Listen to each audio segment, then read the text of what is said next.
प्यासी धरती, सूखते दरख्त, छिनती हरियाली, उजड़ता परिवेश, चटकती माटी, निराश होती आस। जहां तक निगाह जाती थी सूना ही सूना।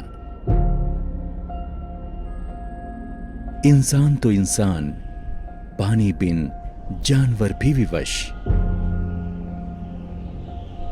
राजस्थान का जिला करौली, गांव गढ़मंडोरा। शोषक विकास की चकाचौंध से कोसों दूर, फिर भी प्यासा। आंखें पानी से भरी थीं, पर जरूरत का असल पानी इनसे कोसों दूर था। भटकन स्वाभाविक थी, बुढ़ापा विवश था। पशु प्यासे मर रहे हैं, मांस प्यासे मर रहे हैं, बहुत परेशानी आ रही है। अरे साहब कम से कम। जेब में पैसा था लेकिन पानी नहीं।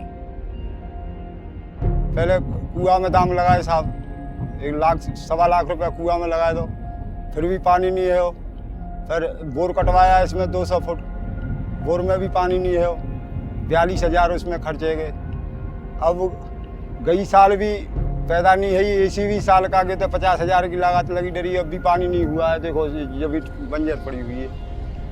ना उम्मीदी के इस दौर में सूझता था तो सिर्फ पलायन।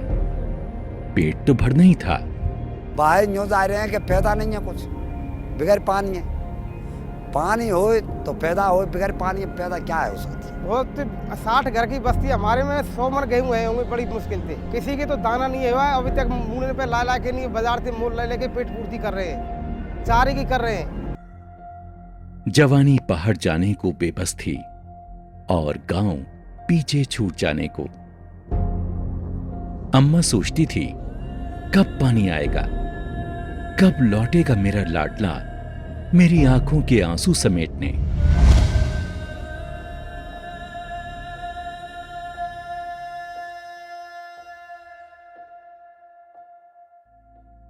इस समय आदमी प्यासा नहीं है, प्यासा इस समय धरती माँ है। अगर धरती माँ की प्यास अगर बुझ जाएगी तो उसके बच्चों की भी प्यास बुझ जाएगी। अब यहाँ पर धरती माँ की प्यास बुझाए कौन, और धरती माँ को प्यासा बनाया किसने, और क्या धरती माँ की प्यास को बुझाने के लिए भगवान इंद्र इतनी बारिश नहीं देते हैं? बारिश होती है लेकिन उसके पानी को हम व्यर्थ जाने देते हैं। करौली के इस इलाके में कम से ही बारिश तो होती थी, लेकिन उसे संजोने के सजग प्रयास ना थे। था तो बस इंतजार। कोई आए तो तालाब खोदा जाए, चेक डैम बने, धरती का पेट भरे, कुएं का पानी ऊपर आए तो मुस्कान लौटे।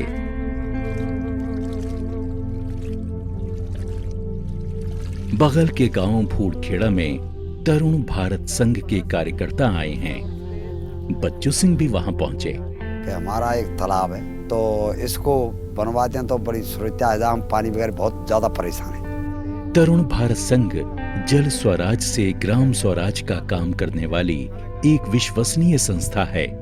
कार्यकर्ता चमन सिंह बताते रहे गांव महाराजपुरा में कैसे हुआ पानी का काम, कैसे किया जगह व डिजाइन का चुनाव, गांव ने कैसे की हिस्सेदारी, कैसे बदली महाराजपुरा की किस्मत। उम्मीद जगी तो सपना शब्दों में उतर आया। सर्च होगी बस 50-40 मन पूरे गांव में। पानी हो जाएगा तो 1000 मन, कम से कम 1000-1200 मन सिर से होगी, 2-2.5-3 हजार मन गेहूं होंगे। जो ग्राउंड वाटर जिसको हम पी चुके हैं अपनी प्यास बुझाने के लिए, उसको दोबारा से हमें पुनर्भरण करना होगा। जब जगह जगह जगह जगह हम इस वर्षा जल को रोकेंगे और वो ग्राउंड वाटर को रिफिल करेगा, चार्ज करेगा, नरिश करेगा, धरती माँ का पेट भरेगा, तो वो पानी स्वतः ही एक लेवल के बाद धरती के ऊपर भी बहने लगेगा और वो नदियाँ खुद जिंदा होंगी। गांव गढ़मंडोरा को भी धरती माँ का पेट भरना है, पानीदार बनना है। तरुण भारत संघ कार्यकर्ता चमन सिंह ने भैरव सिंह का खेत देखा, संकल्प परखा, बंधा निर्माण में मदद का मन बनाया। लेकिन जरूरी था कि बात पक्की हो। जब हम चारों मिलकर एक राय होगी तो एक बार पाल यहाँ डालनी, पहले से तय कर लेंगे उस जगह को, तो वहाँ हम पाल डालेंगे। अगर पहले तय नहीं हो तो फिर मामला इधर उधर होता है तो थोड़ा गड़बड़ हो जाता है, तो तय कर लें। 36 बीघे ज़मीन में अगर भगवान इंद्रदेव खुशी होकर बरसे तो इसमें पानी होगा, और पानी होकर ये ज़मीन जितनी भी आप देख रहे हैं ना, ये बाउंड्री सारी, ये बाउंड्री वहाँ तक, और आपके पीछे जो जंगल है, मुझे विश्वास है कि जब यहाँ पानी रुकेगा तो ये जंगल भी आपको दिखाई नहीं देगा, ये ज़मीन भी चालू हो जाएगी। बंधा बनाने में बहुत से रुपयों का खर्च आएगा, 2/3 खर्च तरुण भारत संघ देगा, मगर शर्त थी 1/3 खर्च तो भैरव सिंह को देना ही होगा, वो चाहे पैसे के रूप में हो या फिर श्रमदान के रूप में। हालात को देखते हुए शर्त जटिल थी लेकिन जरूरी थी। श्रमदान तीसरे हिस्से की राशि इसलिए लेना जरूरी होता है हम लोगों को कि उनके तालाब की बाद में देखरेख वो करें। मेहनत की कमाई की एक बूंद भी या एक पैसा भी उनका लगता है तो उनको अपनापन उस साइड के प्रति होता है। भैरव सिंह ने हिम्मत की, गांव साझीदार हुआ, शुभ काम, शुभ मुहूर्त। ये सिर्फ बंधे की शुरुआत नहीं, शुरुआत थी गांव में साझा संस्कार के पुनर्सृजन की। इस काम के द्वारा किस तरीके से ग्राम को स्वावलंबी बनाया जाए, कैसे वहाँ ग्राम स्वावलंबन घराज आए, ये उसकी एक प्रक्रिया की एक कड़ी होती है। मानस जुटे तो पत्थर भी जुट गए और पाल भी बन गई। काम शुरू करने से पहले जरूरी था कि पाल की मजबूती जांच ली जाए। कमजोर पार दिख रही है।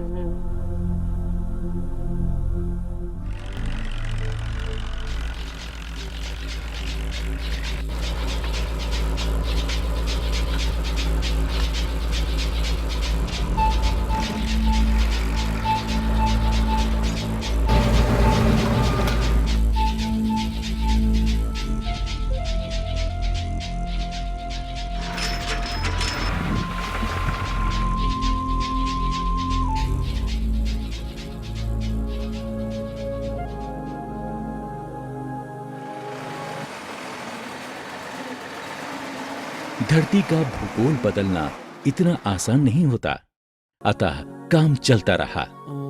ना गांव पीछे हटा और ना तरुण भारत संघ। गांव को पानीदार बनाने की चाहत सभी को थी।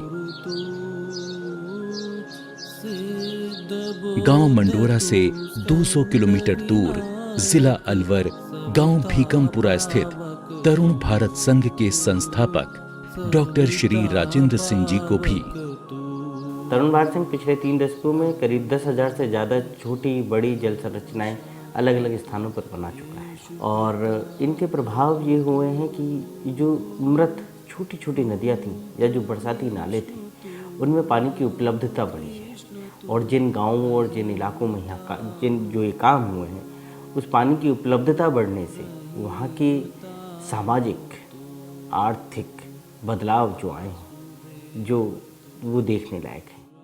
Mr. Rajendra Singh is awarded the 2015 Stockholm Water Prize for his innovative restoration efforts in improving water security ये सिर्फ in rural Rajendra Singh India. नहीं, ग्रामीण भारत के लोक ज्ञान और तरुण भारत संघ के अथक प्रयासों का भी सम्मान था।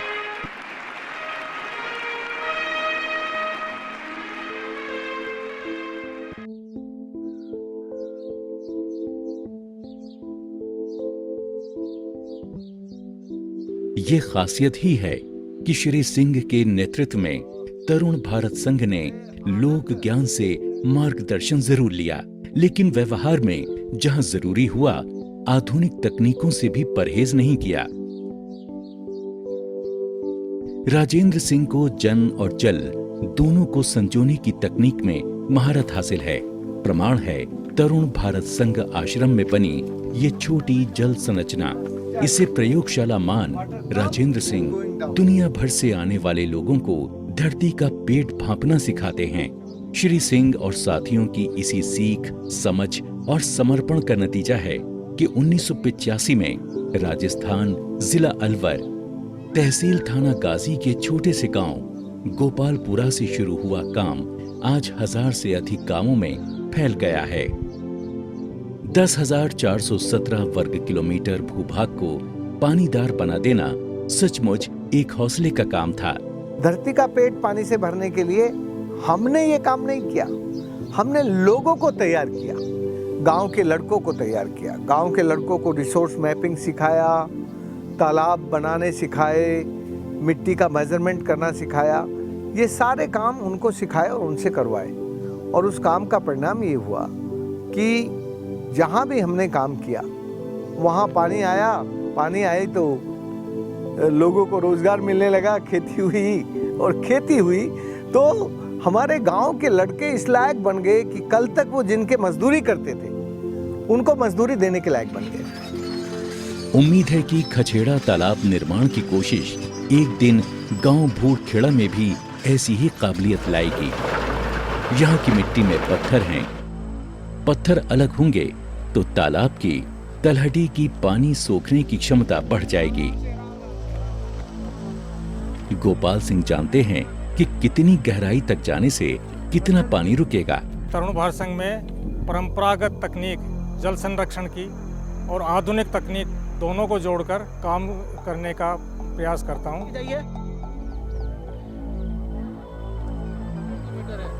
अच्छा जी, 13 मीटर 70 सेंटीमीटर। हाँ लिख लो तो ठीक है जी, 13 मीटर 70 सेंटीमीटर। और ये तालाब जो बनाया है इसकी अभी हम जो नाप कर रहे थे, इससे ये भी मालूम पड़ेगा कि इसमें जो पानी भरेगा उसमें नीचे के कितने खेतों में पानी उसमें दिया जा सकेगा। इस समय हमें सेंट्रलाइज वाटर मैनेजमेंट या कंजर्वेशन सिस्टम की ज़रूरत नहीं है। इस समय हमें decentralise community driven water management की ज़रूरत है। और जहाँ पर हर इलाके में लोकल लेवल पर, क्षेत्रीय लेवल पर, अपने ही स्तर पर लोग अपने हिसाब से, अपने पारंपरिक ज्ञान से, अपनी ज़रूरतों के हिसाब से अपना खुद का एक जल तंत्र बनाए। जल तंत्र अच्छा शब्द है, इसीलिए सृजन की ये गाथा गांव गढ़ मंडोरा पर ही नहीं रुकी। तालाब कई बने, प्रयास अलग अलग, लेकिन जल तंत्र ऐसा साझा कि जब आसमान से पानी बरसे तो वंचित कोई न रहे, समृद्धि सभी के हिस्से में आए। हमारा जो शिक्षा तंत्र रहा है और हमने इंजीनियरिंग के नाम पर जो ऑप्टिमम यूटिलाइजेशन ऑफ रिसोर्सेज में जो सीखा, उसमें सीखा क्या हमने? सिर्फ एक्सप्लॉयटेशन करना। हमारी जितनी भी तकनीकें आज भी उपलब्ध हैं उसमें यह है कि हम कितने बेहतर तरीके से, कितने गहरे जाकर हमारे धरती के एक्वीफर्स को हम एक्सप्लॉइट कर सकते हैं। क्या हमने सीखा? क्या हमारी पढ़ाई में हमें सिखाया जाता है कि किस तरीके से इस नेचर को नरिश किया जाए? हम सिर्फ ऑप्टिमम यूटिलाइजेशन ऑफ रिसोर्सेज में लगे रहे। तो जो 21वीं शताब्दी में धरती पर संकट है, धरती को बुखार चढ़ गया है, मौसम का मिजाज बिगड़ गया है, इस सब को ठीक करने के लिए ये जरूरी है कि हम अपने समाज के मन में प्रकृति और पानी के प्रति प्यार, विश्वास पैदा करें। इंतजार है बादल बरसें तो कुछ काम बढ़े, उमंग लौटे। इंतजार का फल मीठा होता है। गांव गढ़ मंडोरा में बादल भी आए और उम्मीद भी।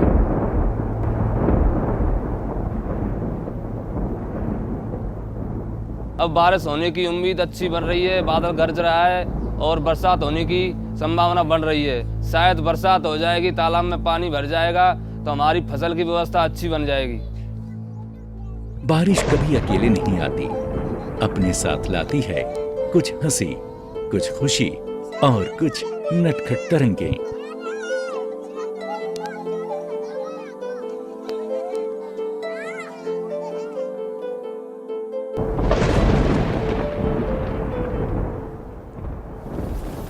बारिश इस गांव को पहले भी भिगोती थी, लेकिन इस बार की बारिश खास है।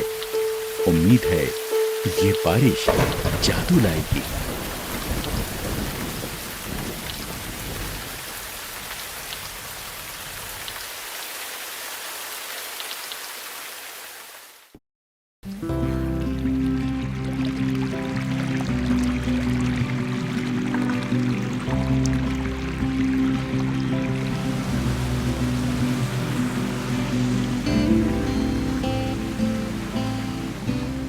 अरे ये क्या हुआ? ये तो सचमुच जादू हो गया। जहां कभी पानी का रोना था, वहां पानी ही पानी। पानी की हर लहर जैसे तालाब में समा जाना चाहती हो। ये जादू ही तो है कि पानी का स्पर्श पाते ही भूरी पड़ी टहनियां हरी हो उठी हैं। सूखे तालाब बह निकले हैं। संदन वाला ताल, जल ग्रहण क्षमता 7 करोड़ लीटर। पीपरवाड़ी पोखर, जल ग्रहण क्षमता 1.4 करोड़ लीटर। तालाब हनुमान सागर, जल ग्रहण क्षमता 1.5 करोड़ लीटर। काचरे वाला ताल, जल ग्रहण क्षमता 2.9 करोड़ लीटर। पानी बढ़ा तो फसल का रकबा भी बढ़ा। बढ़ता भी क्यों ना? सिंचाई के लिए अब ना पैसा लगाना है, न इंजन चलाना है। बचत ही बचत है। डीजल की कम खपत यानी कम खर्च, कम प्रदूषण, कम शोषण।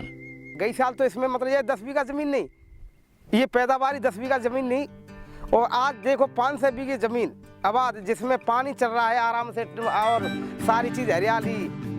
तो फिर ऐसे हमारे तालाब के बंधे थे तो हरियाली हरियाली हो गई और बहुत अच्छी तरह से हम सुख पा रहे हैं। अब की कम से कम मेरे पास 2 से 2.5 मन तो गए होंगे, 100-125 मन ये सिर से होगी 8-7 बीघे। पहले 1000 मन का गल्ला होता तो अब 15 से 2000 का गल्ला होगा। तो अब हम आना जाना बाहर बास छोड़ दिया, तो यहाँ पर की कार्रवाई हो जाए तो हम बाहर बास क्यों वैसे परेशान होंगे। और जितने भी आजकल ये युवा काम करते हुए दिखाई दे रहे हैं, एक भी युवा काम नहीं करता था, सारे ताश खेलते। आज की तारीख में, आज की ये दिन गया नहीं, गई साल तो पानी पीने का नहीं, हमारी मवेशी भूखी प्यासी मरती।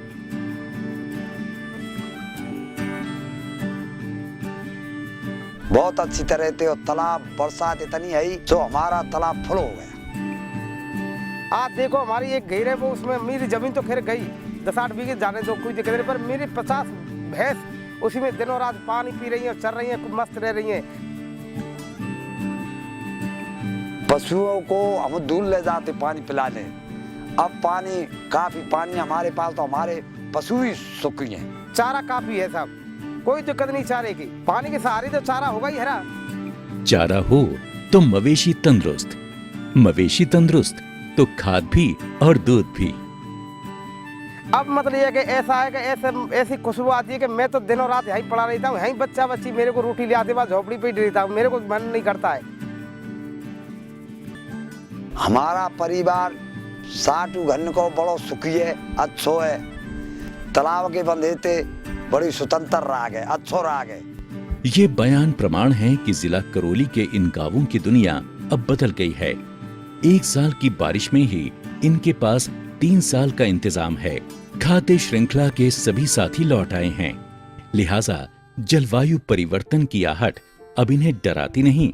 धरती पर लोगों को तैयार करना और उनकी खोपड़ी पर जोहड़ बनाना, जिससे उसका पानी उसके मन, मस्तिष्क और हृदय को नमी देकर, हृदय को प्यार से पानी से सींचकर शांति का वातावरण बनाने का काम हो। तरुण भारत संघ की टीम अपने हर काम का आकलन करती है, कमी हो तो उसे दूर भी करती है। तदनुसार टीम आगे के काम की योजना बनाती है। पानी का खजाना हासिल हो जाए तो उत्सव तो बनता है। गांव भूड़ खेड़ा इसी की तैयारी में है। बच्चे, बड़े, बूढ़े सभी आमंत्रित हैं। रिश्तेदारों को खास तौर पर न्योता गया है। मकसद है कि तालाब बनाकर जो सुख भूड़ खेड़ा ने पाया, इससे इनके रिश्तेदार भी क्यों वंचित रहें। वे भी अपने यहाँ आसमान का बरसा पानी संजोएं और सुख पाएं। तो पानी उनके लिए अमृत हो गया है। उस इलाके में पूरे गांव के साथ में लोगों को जानकारी पहुंचाई है। ये जल संवाद इसी का एक प्रेरक प्रयास है। थोड़ा अपनी अनुभव रखें तो अच्छा होगा। तरुण भारत संघ के लोग जानते हैं कि संजोया वर्षा जल सिर्फ इंसान के लिए नहीं है, और यहाँ पे जो आए हम निवेदन करेंगे वो जरूर बूढ़खेड़े का बांध देख के जाएं। अतिरिक्त पानी को और भी बहुत काम करने हैं। तालाब की सरहद लांघकर आगे जाना है। सूखी नदियां जिंदा करनी हैं। नदियों को धरती का शोधन व पुनर्भरण करना है। समुद्र में पहुंचकर उनका खारापन घटाना है। तापमान नियंत्रित करना है।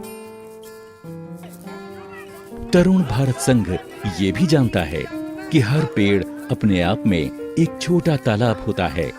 ये पेड़ ही हैं जो बादलों को आकर्षित करते हैं।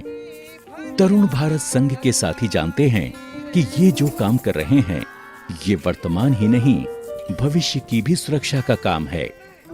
ये प्रकृति के गीत गाते हैं, नदी, पानी, जंगल का महत्व बताते हैं, तापमान वृद्धि और बदले मौसम के खतरे समझाते हैं। किंतु लाख टके का सच ये है कि क्या हम सुन रहे हैं, सुनकर कुछ कर रहे हैं, या फिर सब सरकार के हैं, सरकार ही करे। नदियां सिर्फ खुद नहीं मरती, वो अपने साथ अपने समाज को भी मारती चलती।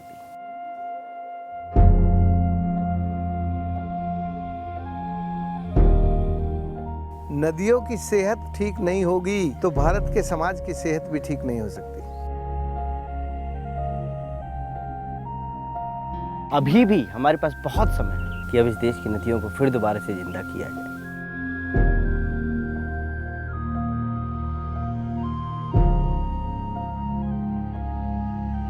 यदि हम पानी का काम करेंगे तो इससे बड़ा पुण्य का काम, इससे बड़ा शुभ का काम और कोई नहीं हो सकता। लोग अपने पानी का इंतजाम खुद करें। इसके लिए जरूरी है कि जल स्रोतों पर हकदारी स्थानीय समुदाय की हो। हमारे देश में ऐसे वाटर राइट्स हो, वाटर बॉडीज के वाटर राइट्स होने चाहिए कि उनके यूज को न बदला जाए।